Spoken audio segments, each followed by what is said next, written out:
Hi, and welcome back to Reflect Forward. I'm your host, Carrie Siggins, and I am so glad you are here today. So, today on this Advice from CEO podcast, I want to talk about how to ask for help at work.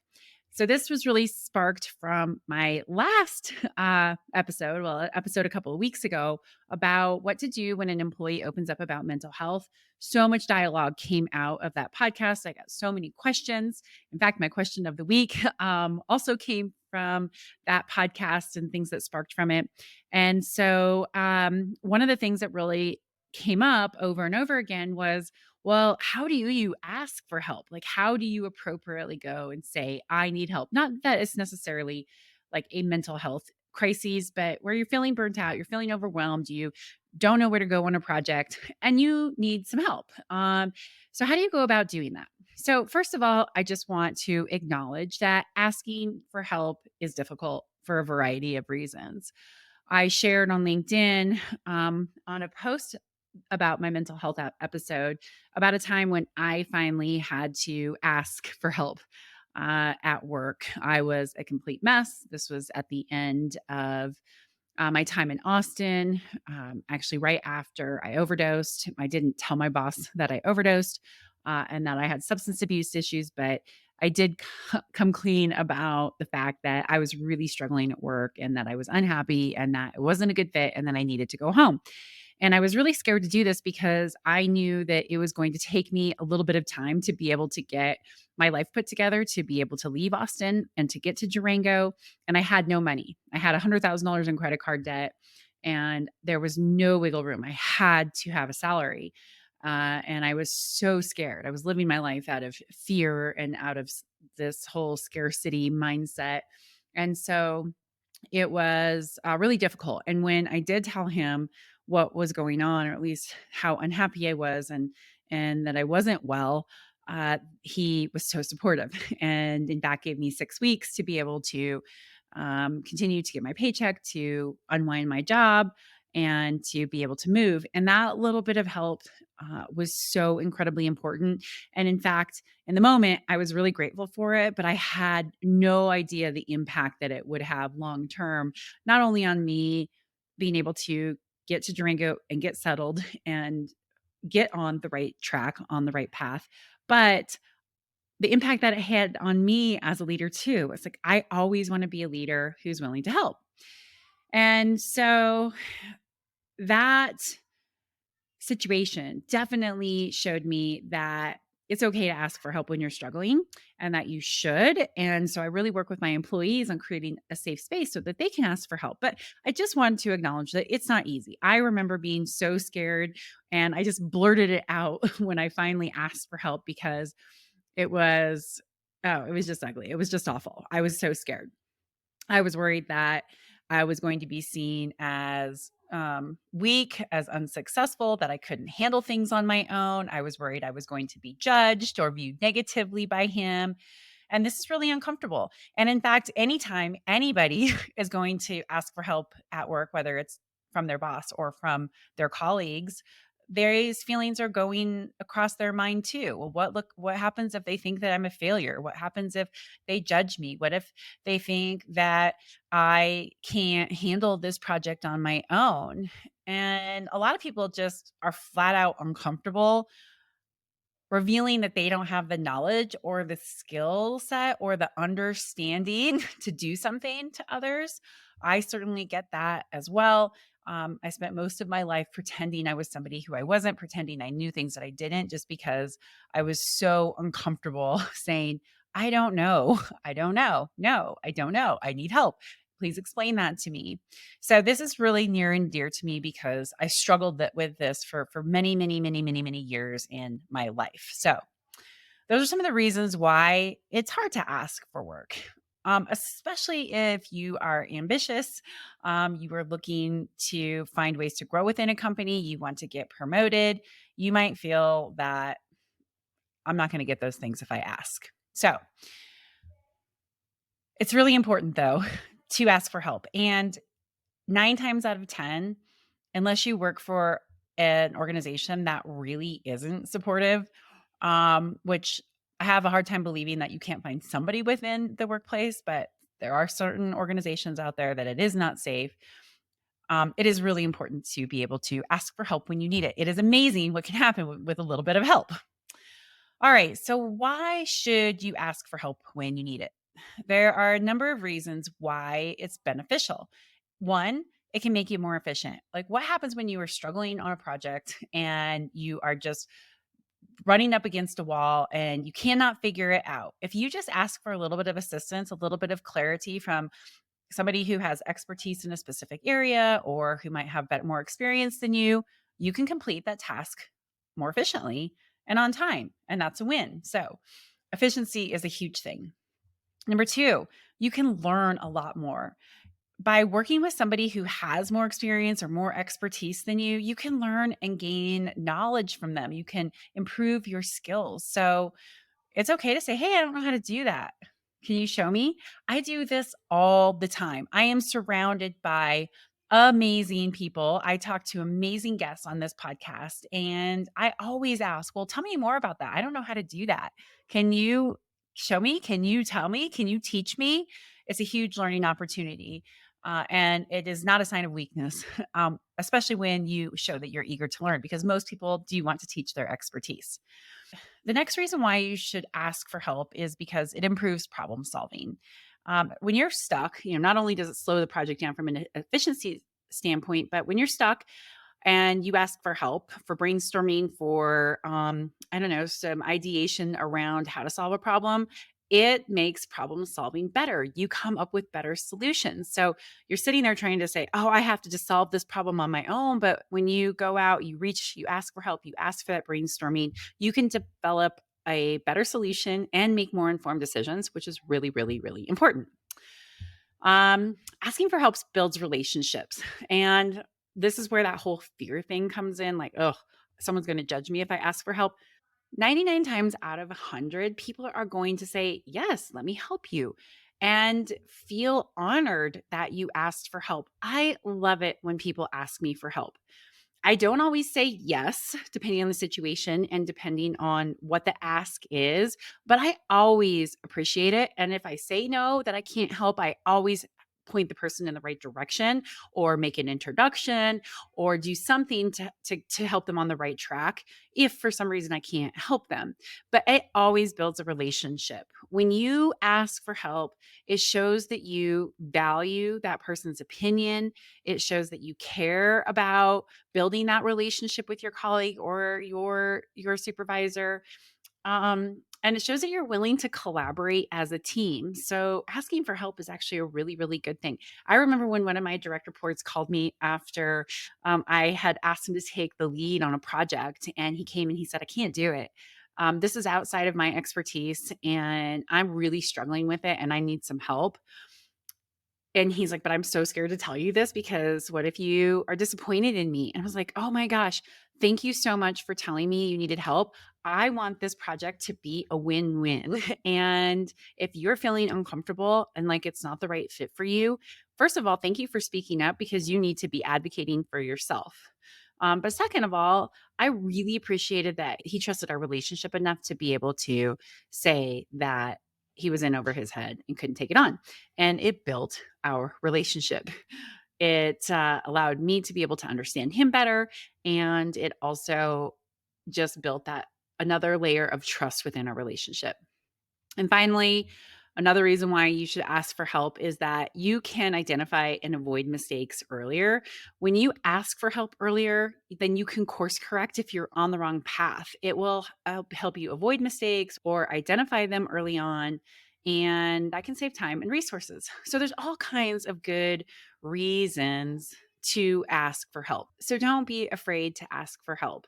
It's really, really important part of the workplace. And I get that there's nuances and all of these things. And I absolutely recognize that it's not easy to do. So next I want to talk about how do you get over your fear of asking for help, right? So it's great. You can logically go through all of those reasons, right? I can be more efficient. I can learn more. I can solve problems faster. I can build relationships. I can avoid mistakes. But that doesn't mean that I'm not scared. So here are a couple things that I have done to get over my fear of asking for help. Primarily because of my fear of looking stupid or people judging me, because those are the reasons why I'm afraid to ask for help. Although I'm not anymore, I definitely don't mind leaning into that discomfort now. But here's what I did. So let's take this example back in Austin when I was really scared to ask for help, my boss for help, and I was really struggling, right? The first thing I did is like, why am I so scared? Right? I wanted to understand that underlying reason of where my fear was coming from. And I had two fears. One, that he would judge me and get mad at me and think that I was incompetent, which was a very visceral response for me, which was very personal to me because that's part of my trauma. It's part of my story is that, you have to be successful to be good enough, to be enough. And so that was part of this. And I understand now where that came from, but that was definitely there. And the second thing that I was afraid of is that he was going to fire me on the spot if I told him the truth. And then what was I going to do? I had no paycheck and no way to get home. So those are two really big fears, especially the fear of losing your job. And I can guarantee that most of us feel that way, right? When we're afraid to ask for help, like what happens if I lose my job? Like we go to immediately to the worst possible thing. So once I identified that those were my two biggest fears, then I could go through my fear questions that I always ask myself, which is what's the best thing that can happen? What's the worst thing that can happen? If that worst thing happens, what are you going to do? What's your plan? And what is going to happen if you don't make a decision at all, right? If you just stay where you are and don't get over that fear of asking for help. So that's how I did it. And then that helped me reframe my thinking. So instead of saying, okay, right, he's going to think that I'm dumb and incompetent and he's going to fire me. How do I reframe my thinking so that I can get over this fear? Instead of feeling like this was going to be a weakness, how do I make this a strength? And so then that's how I could frame the conversation, saying, being successful at work is something that's really, really important to me. And I am not being successful here. And I think that you know this, I for sure know it. And I want to have a conversation about it because I need to make a change that's going to be better for me and I think better for the company. And then I went into it, right? So I could reframe my thinking. That is the truth, right? That's not a weakness. That is just the reality. Now, I get that this is not easy to do, but I really encourage you, especially if you haven't done this much, is to reframe your thinking, write down differently. Like, how do I take this and turn it into something positive rather than this really negative story? And that helps you then process how you're going to bring this up to your boss when you ask for help. Like the gentleman who told me that he did not feel comfortable taking the lead on this project, right? I asked him, like, when we were going through this whole fear thing of asking for help, I asked him, how did you get yourself there? And he said, I just thought about how do I frame this in a way that makes it positive for me and positive for the company if I'm not leading this project. And that's exactly what he did. And it was really easy for me to agree with him and find a solution. So that's the importance of reframing your thinking. How are you going to say this in a way that is beneficial to you, to your boss, to your coworkers, to the company? And then that way it doesn't feel like you're coming with a weakness or leading with those fears of incompetence or fear of being judged or fear of being viewed negatively or like you can't handle your business. The next thing is practice, practice, practice, practice, practice. I was having a conversation with a college freshman over the holiday break, and she had reached out and said, "Hey, I'd love to get to know you better and go for a walk." And I was like, "I would love to get to know you better too. Let's do it." So we met for a walk, and she was telling me about her experiences with COVID and in high school. And it was just heartbreaking to listen and brings me a ton of concern about that generation and what's going to happen.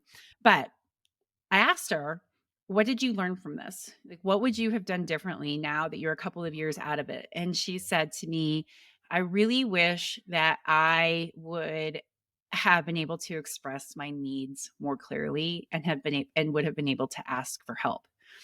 And I was blown away. I mean, this, young woman, 19, 20 years old, to have this type of self-awareness, just really, truly remarkable.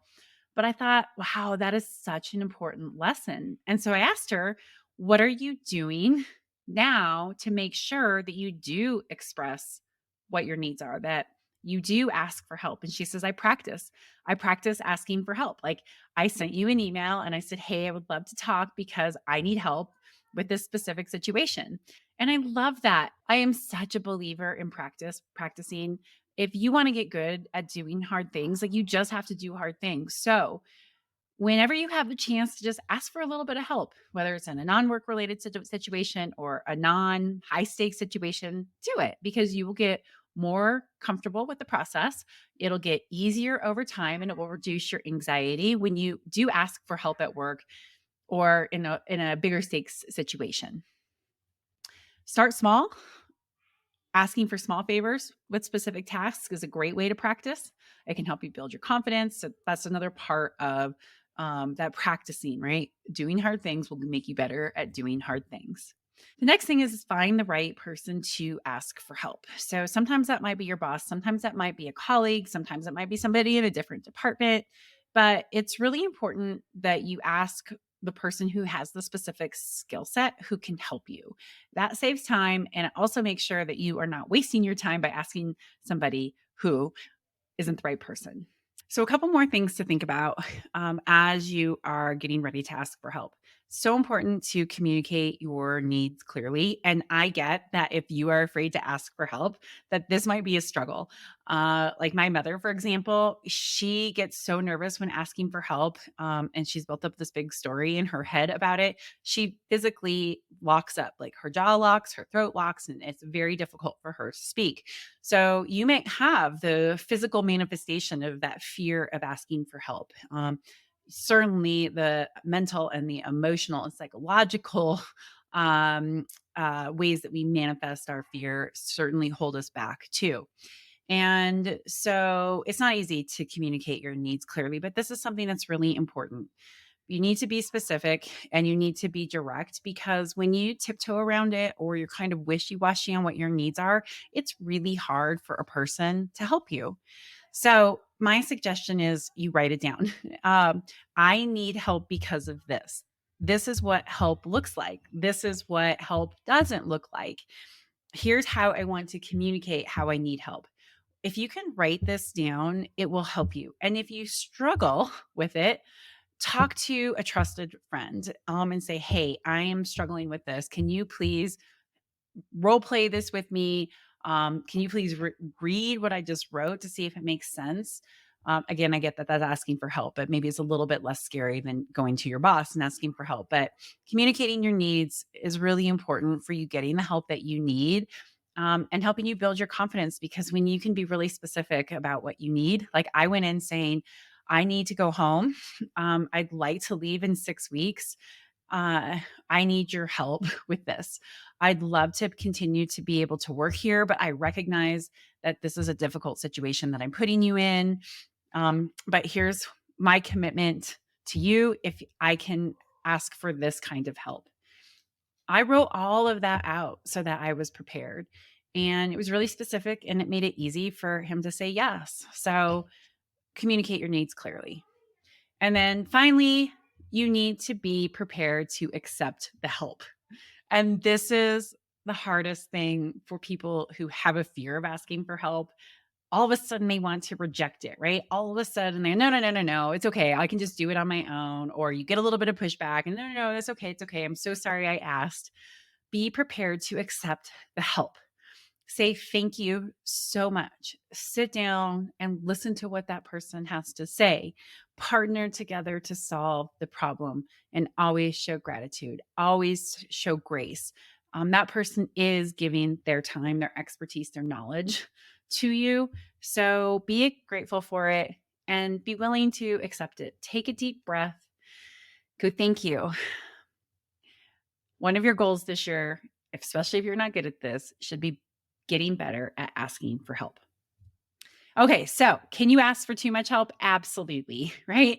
You do not want to be that person who's always asking for help. So, here's a couple of things that you need to think about in this whole process.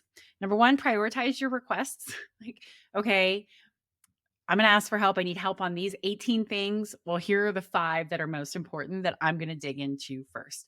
That will really help you focus in on what's most essential. Like, you don't want to ask for help on non essential tasks or ask for help before you need it, right? If you can get help on these things, it might lead you to be able to do some of these other things on your own. Number two, be mindful of somebody's time. Right. Your colleagues, your boss, they have big workloads too. So be cognizant of that and acknowledge it. Right. So, hey, I know that you're super busy. And so this isn't easy for me to ask, but I need a little bit of help with this. Could I schedule some time when it's convenient for you to sit down and talk about this? Right. Then it shows like you're acknowledging their busyness and you're acknowledging that their time is important and you are asking to fit it into their schedule rather than saying, I need help right now. When you come in and you say, I just need help right now, I'm really struggling, or you put people on the defense, like, ugh, like it might not be a good time for me right now. And that then can make you then say, see, why would I go ask for help again when you just weren't actually being mindful of that person? Be specific in your requests, right? That goes into being clear about what you want. When you are specific about why you're asking for help and what you need, it makes it a lot easier for your colleague to be able to do that for you. And finally, show gratitude, show your appreciation when you do receive help. Say thank you, write a thank you, a handwritten thank you note to that person. That will show people that you appreciate them and that you are not taking advantage of their help. One other thing that I want to kind of like rid this whole don't come to me with problems, only come with me with solutions statement that is out there. I just think that's one of the worst possible things that we can tell our employees. And so, if you are a leader who says that, I would love for you to reconsider not saying it. And here's the situation: if an employee can't come up with a solution on their own, and I will promise you that's a lot of the time, that you do not want them to be afraid to come to you and say, I'm stuck and I need some help. Now, that doesn't mean that they shouldn't be able to say, I've tried this, I've tried this, I've tried this. But if you say, don't come to me with problems, only come to me with solutions, you are shutting down that safe space for people to be able to say, I need help, right? Not every problem is going to have an easy solution for someone to have figured out and just present to you as a manager. Part of your job as a manager is to help them find solutions. So get rid of that statement because it shuts people down and it makes people not come to you. And I had this just happen to me recently where a one of my fellow employee owners said to me, well, I really didn't want to bring this up because I just didn't have a solution. I said, no, no, no, no, no, don't ever do that. You know, you stayed stuck for a month because you're trying to come up with a solution. And in 10 minutes, we could brainstorm ways to solve this problem and I could have helped you. So get rid of that statement because it shuts people down.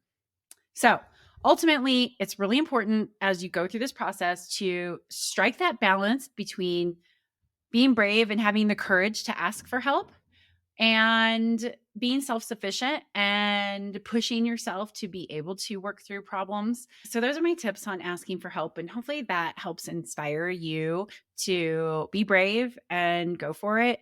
A little bit of help goes a long way. And if you are a leader who is listening to this and you have an employee who needs help, keep in mind that it is not easy for them. And it's important for you to stop in what you're doing, listen carefully with purpose, with intention, and do what you can to help them. Even if it's just getting them on the right track, right? You don't have to solve the problem for them, but even if you're just brainstorming with them or validating, my favorite question, what do you think? And having them to say back to me, then I can just validate what they're thinking or help them maybe modify it a little bit to improve it. Like that is super helpful. And our job as leaders is to be helpful, right? Is to help inspire our employees to do great work. And they can't do great work if they're stuck and they're afraid to ask for help. Okay, question of the week. So this came out of this mental health conversation that I've been having surrounding my podcast on what to do when an employee opens up about mental health. And this question came from somebody on LinkedIn who said, what do you do if you have an employee who isn't being open about personal issues and you know that they are having personal issues, but it's impacting their work? This is going to be something that commonly comes up, right? Because just what we talked about, people are afraid of asking for help. They're afraid of being judged if they say, I am really struggling. And some people just, it takes a long time for them to be able to open up, and that's okay.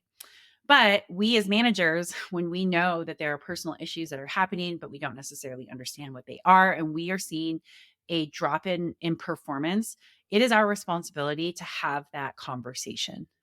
So here is how I would recommend having it. Again, prepare, sit down and write this out. Not everybody has these skills yet.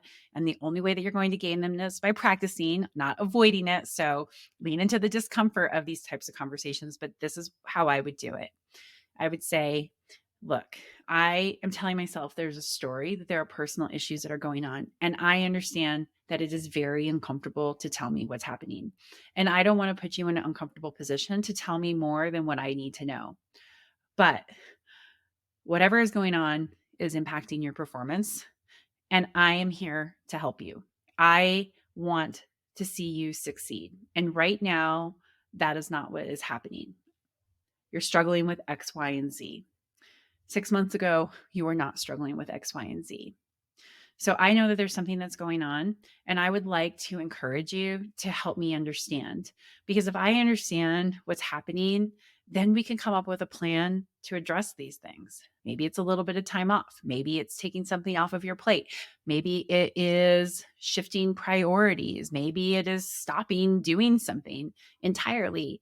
But unless I understand a little bit about what's happening, it's really hard for me to know how to help. It's hard for me to know how to change your workload to support you here.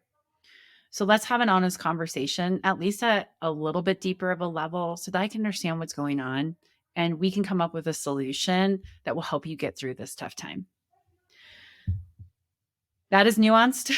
That is a lot. I understand, but it's radical candor, right? It is, I care enough about you to have this conversation, to be curious, to have empathy around what is happening in your life. And it doesn't mean that you have to go down the rabbit hole with that person, right?